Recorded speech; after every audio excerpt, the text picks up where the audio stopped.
How many of you have ever dealt with difficult people? Raise your hand. Yeah, and if you didn't, I would think I'd have to ask you if you've ever lied before. Everybody has had to either work with, deal with, or somewhere had to run into difficult people. And it is so true. And so God tells us we're going to have difficult people. And He even tells us you're going to have people that are going to hurt you. But how you respond is different than everybody else. That's what's going to set you apart. They will know you by your love.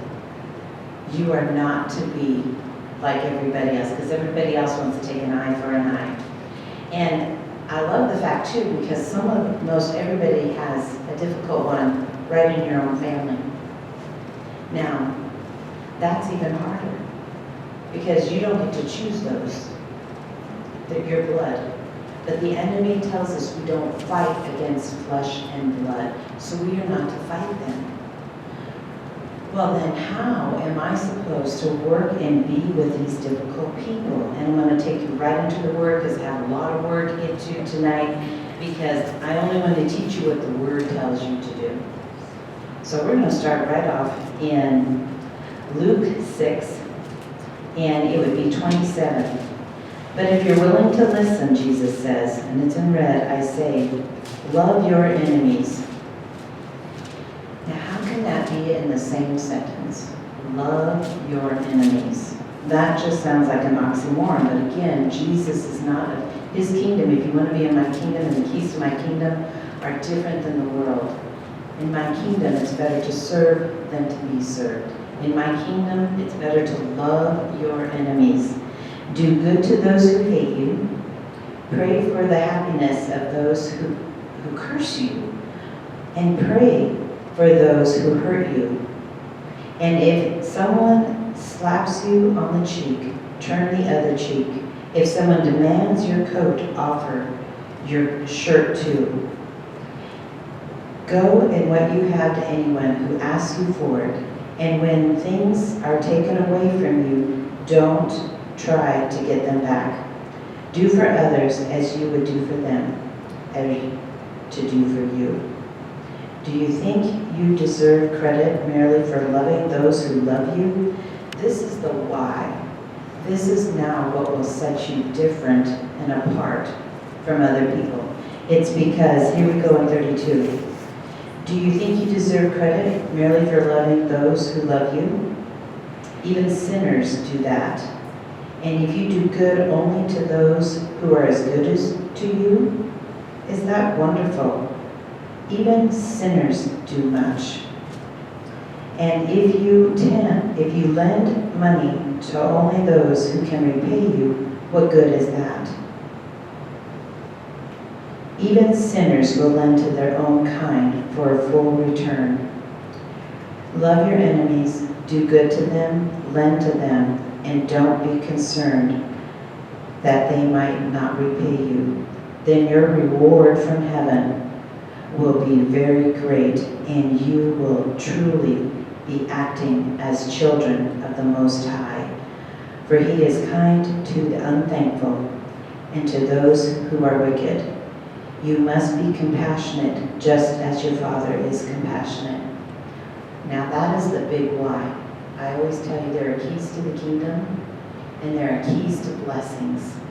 God wants to bless you. And you might not see that. You're like, but you didn't see what they did to me. You didn't see what they said to me. No, I can't do that. It says to pray. The first thing you do is pray. There's power when you pray, because now you have to rely on His strength and not your own. You can't change people. I don't care what you do. You and I both know you can't change people. Only God can change people. And so now I want to take you to 1 Corinthians 13:4. Because this is what love is. So now how are we supposed to love? And I love 13:4. And I know you all have heard it, that love is patient, love is kind. Love is not jealous or boastful or proud or rude. Love does not demand its own way. Love is not irritable and it keeps no record of what was been wronged. It is never glad about injustice, but rejoices wherever the truth wins. Love never gives up, love never fails, and love never loses faith, is always hopeful, and endures through every circumstances. Love will last forever. And then I love down in 13, it says, there is 3 things that will endure: faith, hope, and love, and the greatest of these is love. Now, what part of all those things had anything to do with feelings? Not any of those had anything to do with feelings. Love endures. Love is long-suffering. So, those offenses are going to come. But truly, in order to love, you have to love with that kind of will, with that kind of passion. And that's not easy to do. And God only knows how much you've been hurt, or what someone has done to you, or what someone has said to you. And sometimes when we go into holidays, we're just dreading dealing with those people, like they're going to take my joy. And we can get anxious about even coming in front of difficult people, because we just don't want to deal with them. We don't know how to. But I want to tell you, God knows. Only God knows what you've been through. God knows your hurts and your deepest hurts and pains. And I think that is so important, is that you realize that God knows and God sees your pain. There's an enemy wants to take what's happened today so that you will hold on to it 6 months or a year from now or 10 years from now. The enemy likes to do something that happened to you 6 months and you're still holding on to it because you can't forgive them. The enemy wants to do something to you, or has already done something to you. And he wants you to hold on to it, because the longer you can hold on to it, it becomes like a poison. It becomes like an infection inside of you.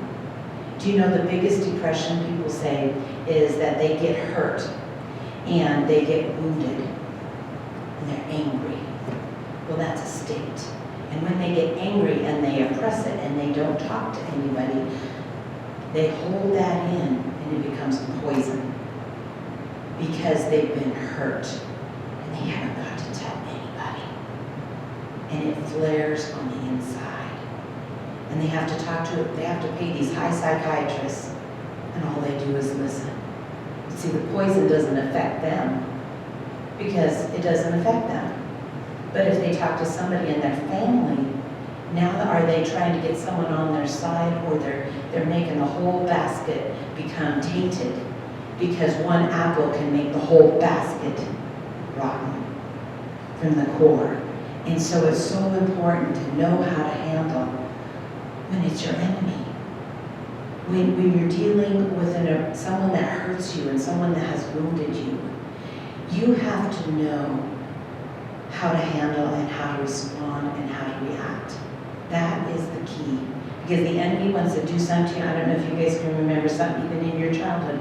Yeah, but I still can't get over that, because I remember when Mama did this, and I remember my dad. I remember my brother, and I ain't going to talk to him because he did that. How many of us maybe resent that? And we hold on to things. You know, it becomes like a cancer inside of us.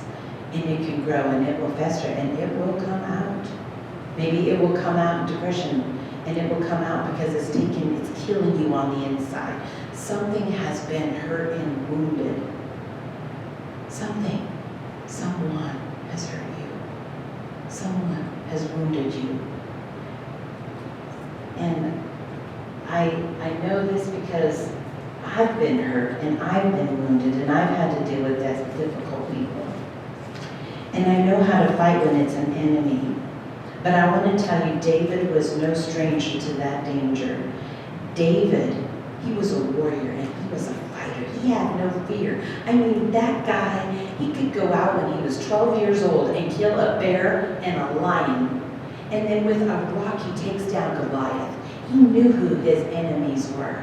And he was not afraid to fight. And you know, I've been a warrior and I've been teaching warrior and how you fight and how we fight an enemy. and an enemy sometimes we can't see, an enemy that just blindsides us and we're not ready for. But how do you fight an enemy when it's his own son? How does he fight an enemy now that was his best friend and betrayed him? Even he doesn't know how to fight. And it's amazing how, here's this king, this David, he is not fearful of anything at all. He is known as the biggest warrior in the Bible. And he is known, he couldn't even build the temple because he had too much blood on his hands. His son Solomon had to build it because he had too much blood on his hands. But I want to tell you, I'm going to take you now to Psalms 55. And you know the book of Psalms is like prayers and praise. And I love David wrote most of them. And I love it too. So we're going to get to his heart because right now he's writing this Psalms because he's just found out about his son Absalom. And he's found out about his best friend that has now turned on him. And he says, listen to my prayer, O God. Do not ignore my cry for help. Please listen and answer me, for I am overwhelmed by my troubles. My enemies shout at me, making loud and wicked threats. They bring trouble on me, hunting me down in their anger. My heart is in anguish. The terror of death overpowers me. Now, I'm telling you, this is David. Now, for the first time, he is fearful. He is in anguish, and he is terror. And fear and trembling overwhelms me. I can't stop shaking. Oh, how I wish I had wings like a dove. Then I would fly away unrest. I would fly far away to the quiet of the wilderness. How quickly I would escape, far away from the wild storms of hatred. Isn't that sometimes how we feel? We just want to run away. We just don't want to be there. We want to avoid it. And this is David. This is King David. This is a fighter. But how do you fight someone that has just wounded me? And now I'm more frightened of my best friend and my own son out of my own loin. How could this be? How am I supposed to fight an enemy like this? I don't even know the first thing. And I love that he goes on, he says, destroy them, Lord, and confuse their speech, for I see violence and strife in the city. Its walls and patrol day and night against invaders. Murders and robberies of every fare. Threats and cleaning are rampant in the streets. It's not an enemy who taunts me, for I could hear that. It's not only my foe who was apparently insult me, I could have hidden from them. Instead, it is you, my equal, my companion, my close friend. What good fellowship we enjoyed, so we walked together to the house of God. Let death seize my enemies by surprise. Let the grave swallow them alive, for the evil makes a home within them. Here's the important part, but I will call on you, God, and the Lord will rescue me. Morning, noon, and night, I plead only in my distress. And the Lord hears my voice. He rescues me and keeps me safe from the battle waged against me. Even though many will oppose me, God, who is the King forever, will hear me and will humble them. For my enemies refuse to change their ways. They do not fear God. As for a friend of mine, he betrayed me. He broke his promise. His words are smooth as cream, but in his heart is war. His words are as soothing as an icon, but underneath are daggers. I give my burdens to you, Lord, and he will take care of all.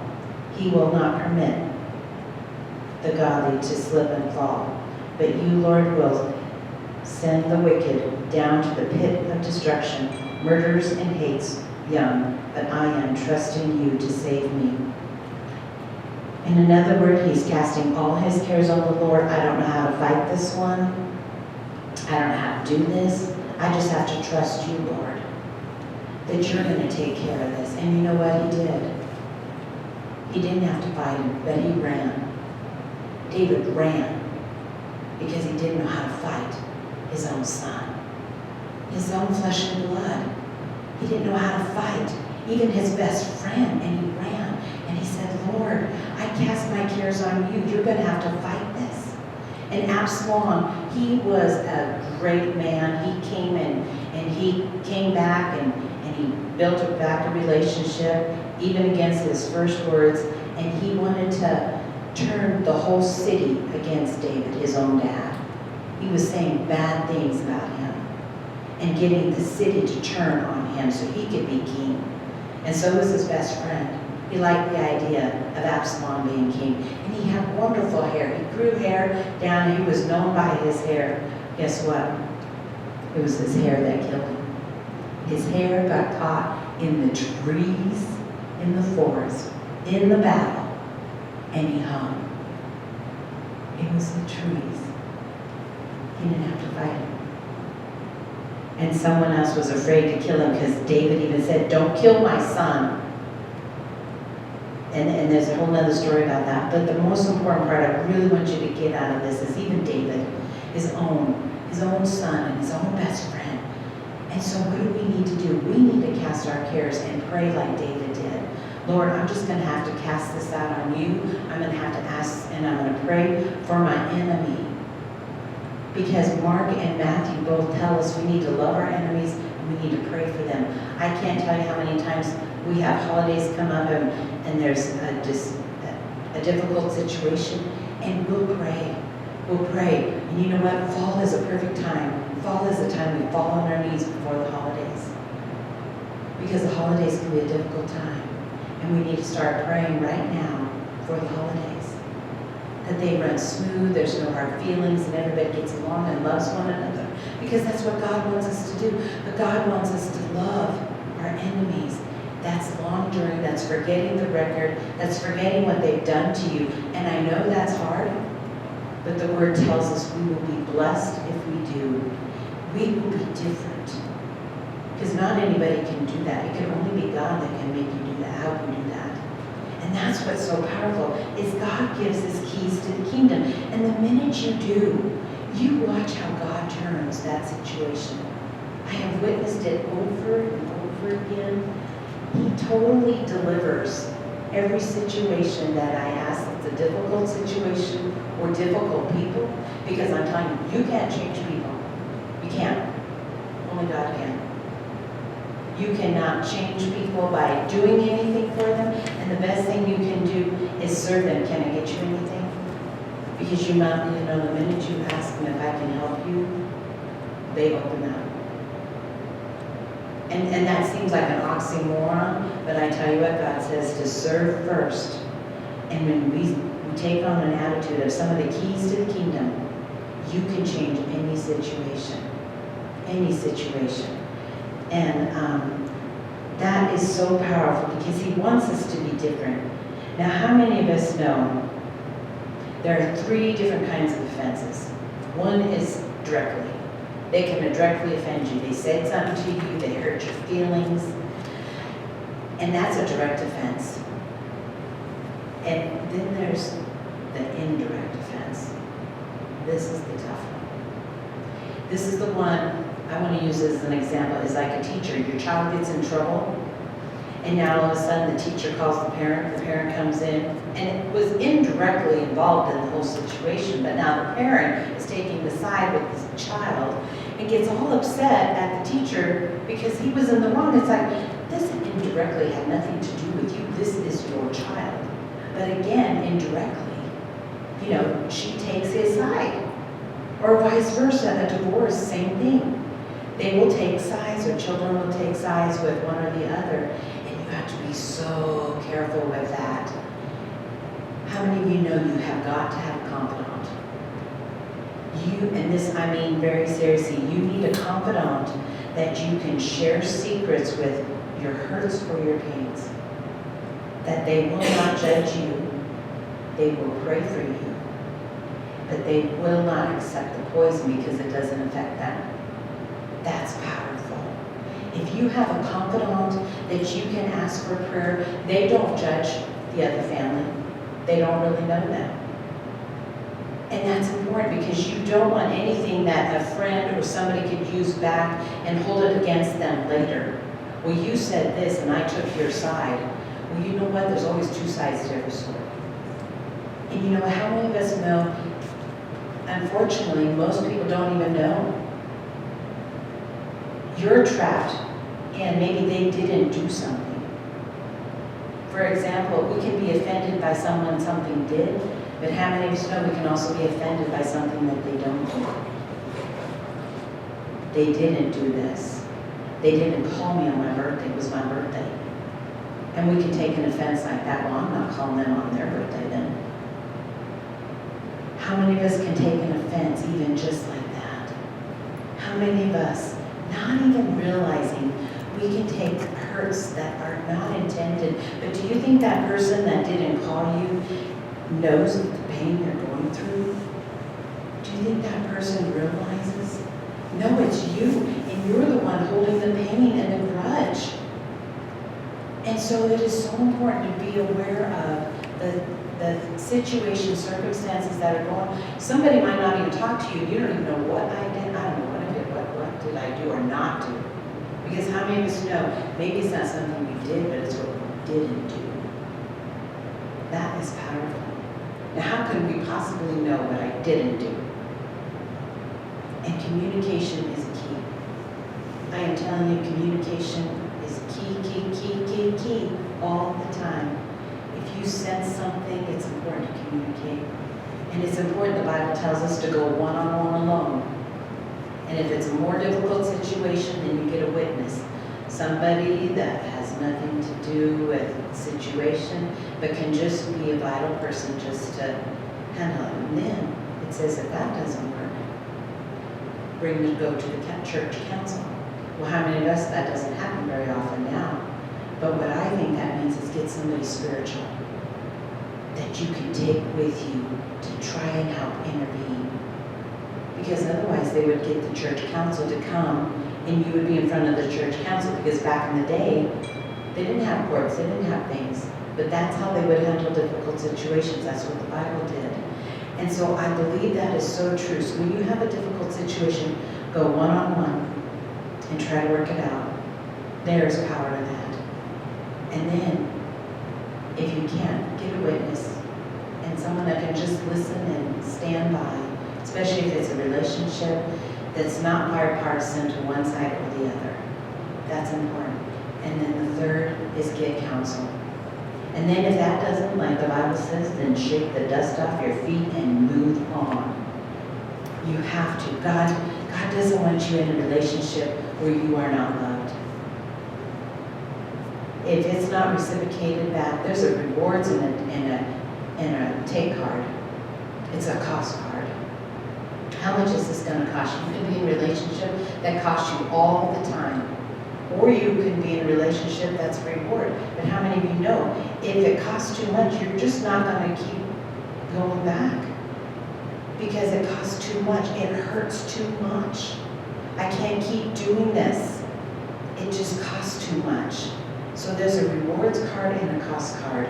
Everything. But whatever you loosen in heaven, God will loosen on earth. So when you let go now and let God, now God can do it.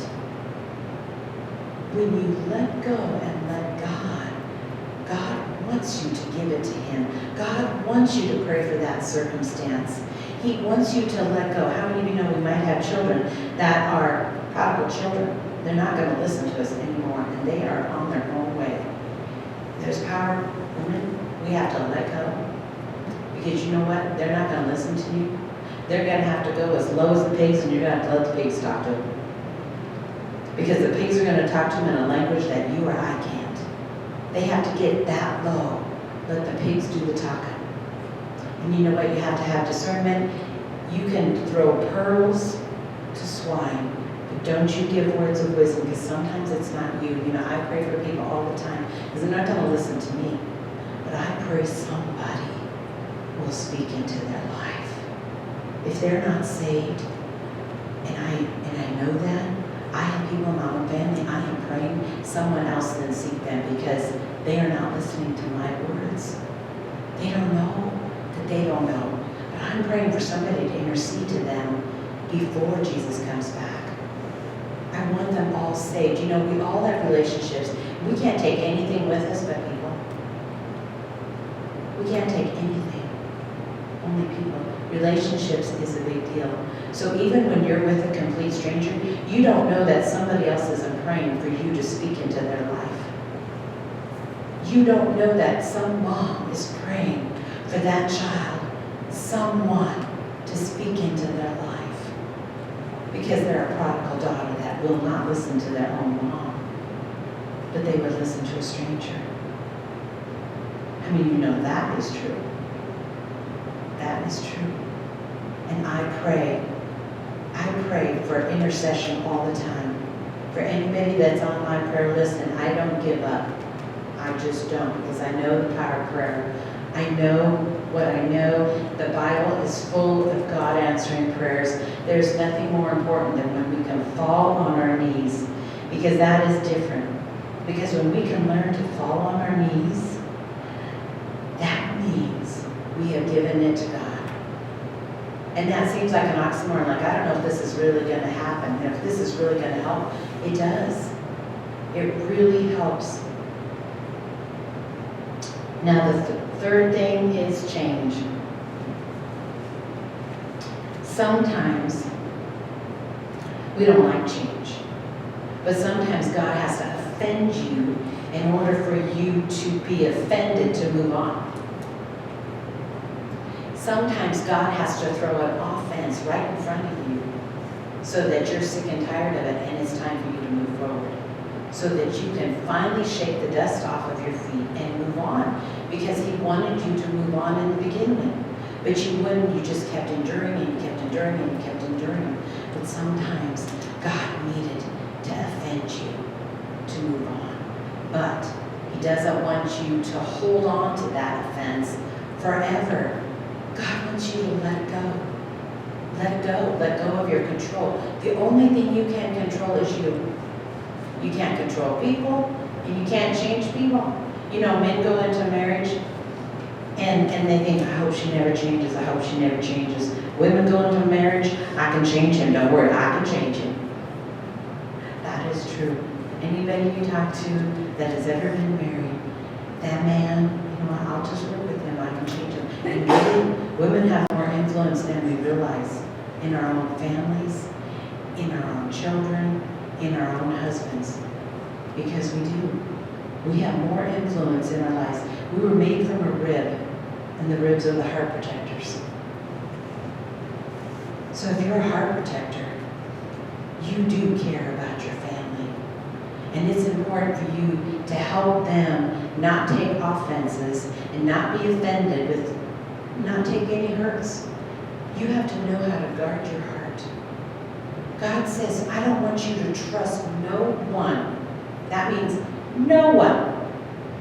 Not your best friend, not your husband. I don't want you to trust no one but me. I don't want you to trust me. God tells us right that in the middle of this Bible. He says, don't trust no one, just trust me. And Bella, that's powerful. That's sometimes hard. That's a big step. And that's guarding your heart. We all have boundaries. And sometimes we have to have boundaries for a reason. Because God wants, you can't just love somebody or just share something unless you've built some trust with them. That they aren't going to go back around and come back around and share it back with the person that you're talking about. And anybody ever experienced that? That's vital. That turns around and backfires on you. It's horrible. It's the worst thing ever. You would not want them to even change their view on that person. So it's so important that when somebody shares a deep hurt with you, that they are sharing that in confidence. And you have to take that with great honor as a confidant. And you pray for them. The Bible tells us where 2 or 3 are gathered and you call in His name and you ask. There is power now when you do that. I love it when we get together and we get with one another and we pray for one another. And it's been so important because when we get with people we don't know, do you know what's happening? They open up and share things that they wouldn't share with someone else because it's so deep. Those are the deep places you want to get to. Those are the wounds that hurt. And you cannot let that become toxic and poisonous to you. Because you will respond differently. You can't respond in love when you've been hurt and you've been wounded. There's no way. Only God can do that, but only God can change people. And only God can change difficult situations and difficult people. Just like that, if he needs to take him out, God's going to take him out. He's going to take him out of the family. He's going to take him out of the situation. You know what? He might make him sick for Christmas. You don't know. But not that we want that. We don't wish those bad things. But sometimes God has to take him out so that he can have time with them. Does that make sense? He needs to know how important that family is. God does everything for good. But when he sees you not being loved, that is not good. And he wants you to be different, and that's loving them back. And again, that's not loving with feelings. We learned what loving is. Love is enduring. Love is not remembering a record. Love is being compassionate. Let me go back to that. It's so important that love never gives up. It is always hopeful and endures through every circumstance. And it is never glad about injustice, but rejoices whenever the truth wins. That is love. It's not a feeling. But so many times we react by a feeling. That hurt my feelings. That's not love. That is powerful. When I had that revelation about love, and that took me deeper, had nothing to do with feelings. You might hurt my feelings, but I have to love you. God tells us to love. Love, love, love. It's not about a feeling. And Jesus even experienced it too. He came down to save his family, and yet his own family didn't recognize him. He went and spoke in his own hometown, and they wouldn't see who he was. He cried on that cross. He cried. His own family. And yet, God died for all their sins. He died for all of them. But you know, then on the cross, he had to let it go, and God forgive them, for they know not what they do. Do you know that is powerful? As much as it is to pray for your enemy, but Lord, forgive me for not forgiving them. That is when you can realize that when you forgive them, it's actually freeing you. That's huge. That is absolutely huge. And there's so many cares in this world that are so heavy, and it is so burdensome. And it's hard. It's hard when we can hold those hurts and we don't realize, now I've let that go, that happened 10 years ago. Have you really let go of it? Have you really let go? Maybe it was a relationship that happened 30 years ago and it's been a divorce and it's been passed, but you know what? I just can't trust people anymore. I just can't love like I used to because I don't want to get hurt. And you got to let go. Let go. God does not have that plan for you. He wants you to let go because he wants you to love like that. He wants you to love like that. As Paul gathered an armful of sticks and he was laying them on the fire, a poisonous snake,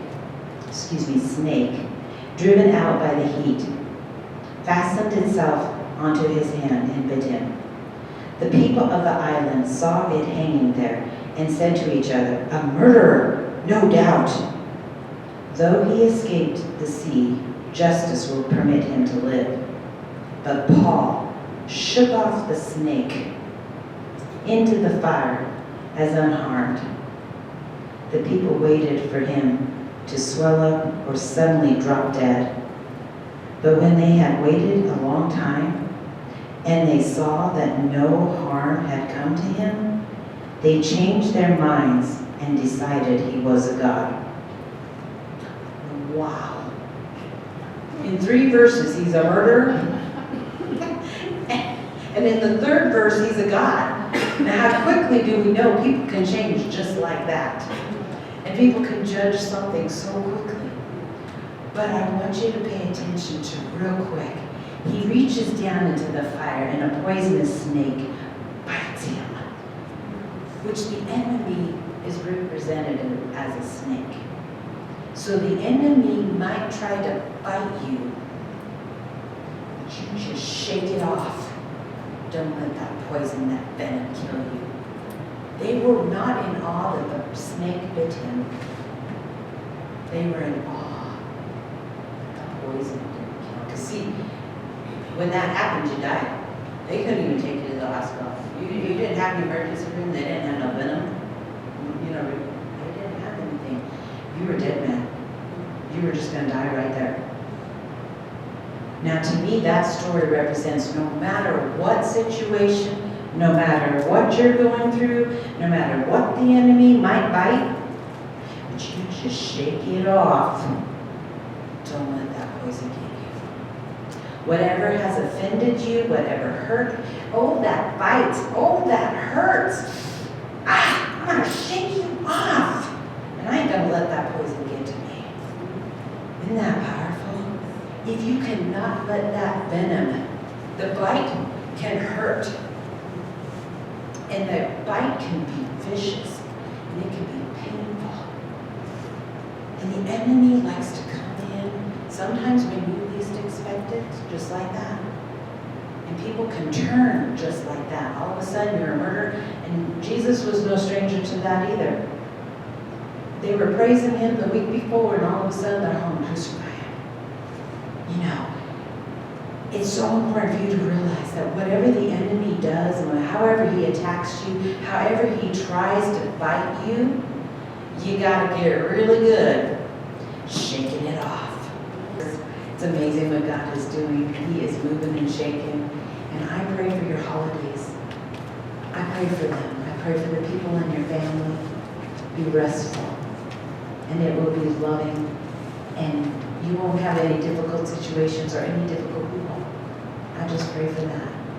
God is going to intervene, and you just watch how he intervenes. And if that enemy shows up, you know, ladies, what to do? Shake it off.